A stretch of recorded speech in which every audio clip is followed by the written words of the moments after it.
We don't usually pay for air and tap water because it is in such high abundance, selling it would be pointless. So then, logically speaking, if resources and technologies applicable to creating everything in our societies, such as houses, cities, and transportation, were in high enough abundance, there would be no reason to sell anything. Likewise, if automation and machinery was so technologically advanced as to relieve human beings of labor, there would be no reason to have a job.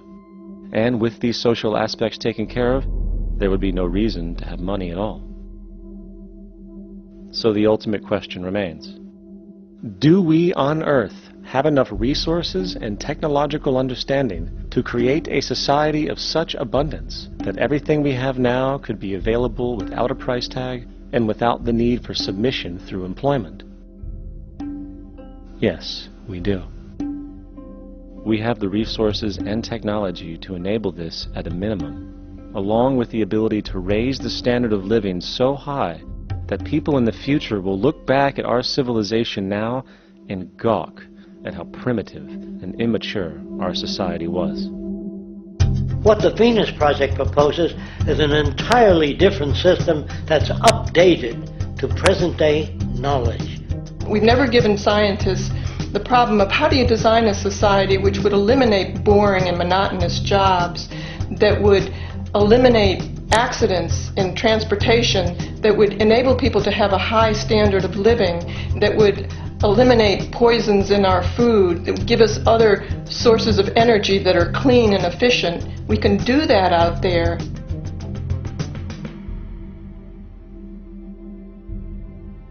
The major difference between a resource-based economy and a monetary system is that a resource-based economy is really concerned with people and their well-being, where a monetary system has become so distorted that the concerns of the people are really secondary, if they're there at all.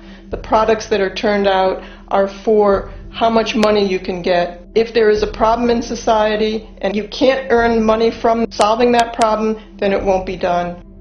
The resource-based economy is really not close to anything that's been tried. And with all our technology today, we can create abundance. It could be used to improve everyone's lifestyle. Abundance all over the world if we use our technology wisely and maintain the environment. It's a very different system, and it's very hard to talk about because the public is not that well enough informed as to the state of technology.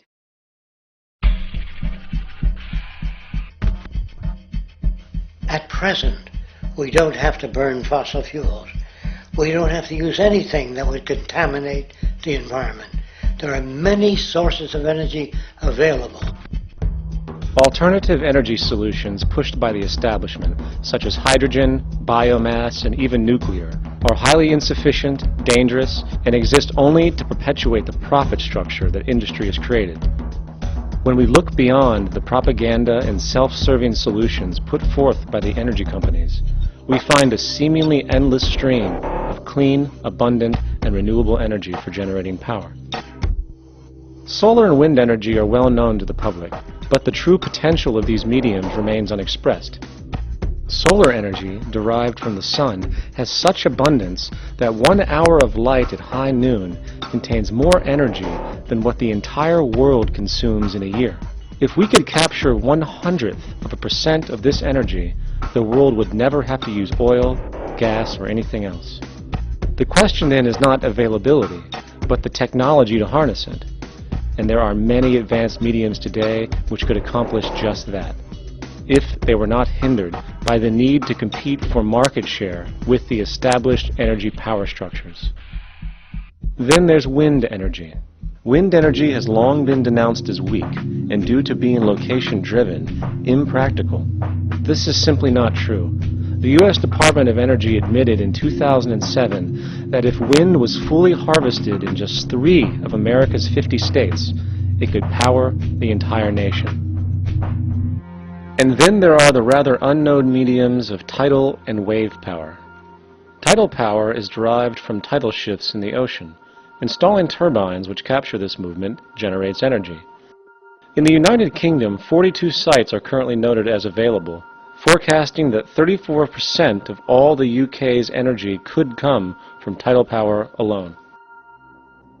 Wave power, which extracts energy from the surface motions of the ocean, is estimated to have a global potential of up to 80,000 terawatt-hours a year. This means 50% of the entire planet's energy usage could be produced from this medium alone. Now, it is important to point out that tidal, wave, solar, and wind power requires virtually no preliminary energy to harness, unlike coal, oil, gas, biomass, hydrogen, and all the others. In combination, these four mediums alone, if efficiently harnessed through technology, could power the world forever. That being said, there happens to be another form of clean, renewable energy which trumps them all: geothermal power. Geothermal energy utilizes what is called heat mining, which, through a simple process using water, is able to generate massive amounts of clean energy. In 2006, an MIT report on geothermal energy found that 13,000 zettajoules of power are currently available in the Earth, with the possibility of 2,000 zettajoules being easily tappable with improved technology. The total energy consumption of all the countries on the planet is about half of a zettajoule a year. This means about 4,000 years of planetary power could be harnessed in this medium alone. And when we understand that the Earth's heat generation is constantly renewed, this energy is really limitless and could be used forever. These energy sources are only a few of the clean, renewable mediums available, and as time goes on, we will find more. The grand realization is that we have total energy abundance without the need for pollution, traditional conservation, or, in fact, a price tag. And what about transportation? The prevailing means of transportation in our societies is by automobile and aircraft, both of which predominantly need fossil fuels to run. In the case of the automobile, the battery technology needed to power an electric car that can go over 100 miles an hour for over 200 miles on one charge exists, and has existed for many years. However, due to battery patents controlled by the oil industry, which limits their availability to maintain market share, coupled with political pressure from the energy industry, the accessibility and affordability of this technology is limited. There is absolutely no reason other than pure, corrupt profit interest that every single vehicle in the world cannot be electric and utterly clean, with zero need for gasoline. As far as airplanes, it is time we realize that this means of travel is inefficient, cumbersome, slow, and causes far too much pollution. This is a maglev train. It uses magnets for propulsion. It is fully suspended by a magnetic field and requires less than 2% of the energy used for plane travel. The train has no wheels, so nothing can wear out. The current maximum speed of versions of this technology, as used in Japan, is 361 miles per hour. However, this version of the technology is very dated. An organization called ET3, which has connections with the Venus Project, has established a tube-based maglev that can travel up to 4,000 miles per hour in a motionless, frictionless tube, which can go over land or underwater. Imagine going from LA to New York for an extended lunch break, or from Washington, D.C. to Beijing, China in 2 hours. This is the future of continental and intercontinental travel: fast, clean, with only a fraction of the energy usage we use today for the same means. In fact, between maglev technology, advanced battery storage, and geothermal energy, there would be no reason to ever burn fossil fuels again. And we can do this now if we were not held back by the paralyzing profit structure. Now, America is inclined toward fascism. It has a propensity, by its dominant philosophy and religion, to uphold the fascist point of view. American industry is essentially a fascist institution. If you don't understand that, the minute you punch that time clock, you walk into a dictatorship. We're given notions about the respectability of work, and I really look at it as being paid slavery. They're brought up to believe that You shall earn your living by the sweat of your brow. That holds people back, freeing people from drudgery, repetitive jobs which make them ignorant. You rob them. In our society, that is a resource-based economy, machines free people. You see, we can't imagine that because we've never known that kind of world. If we look back at history, we see a very clear pattern of machine automation slowly replacing human labor. From the disappearance of the elevator man to the near full automation of an automobile production plant, the fact is, as technology grows, the need for humans in the workforce will continually be diminished. This creates a serious clash, which proves the falseness of the monetary-based labor system. For human employment is in direct competition with technological development. Therefore, given the fundamental priority of profit by industry, people through time will be continually laid off and replaced by machine. When industry takes on a machine, instead of shortening the workday, they downsize. You lose your job. So you have a right to fear machines. In a high-technology, resource-based economy, it is conservative to say that about 90% of all current occupations could be phased out by machines, freeing humans to live their life without servitude. For this is the point of technology itself. And through time, with nanotechnology and other highly advanced forms of science, it is not far-fetched to see how even complex medical procedures could be performed by machines as well, and based on the pattern, with much higher success rates than humans get today. The path is clear, but our monetary-based structure, which requires labor for income, blocks this progress. For humans need jobs in order to survive.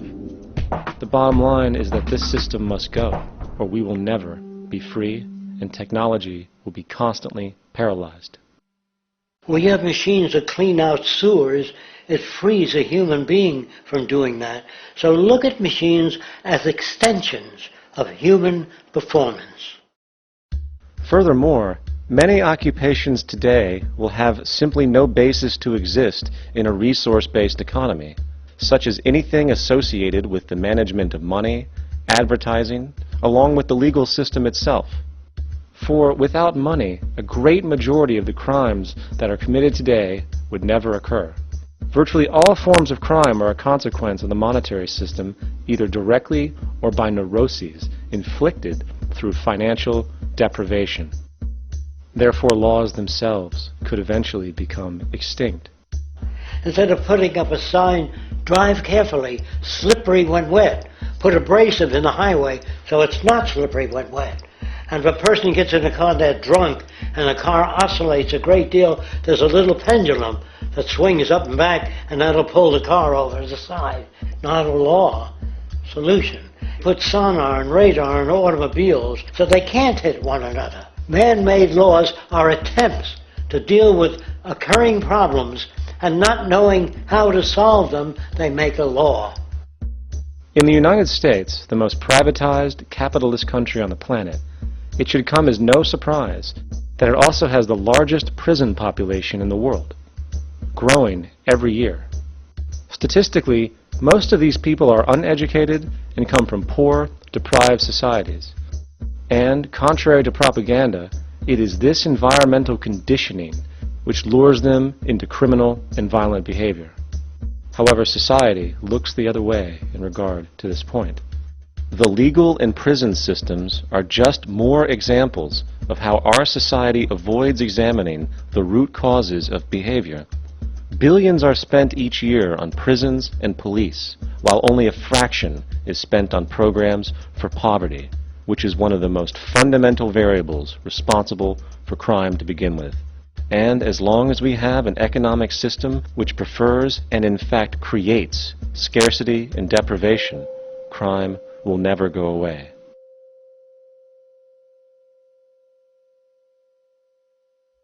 If people have access to the necessities of life without servitude, debt, barter, trade, they behave very differently. You want all these things available without a price tag. Now then, you've got to have a price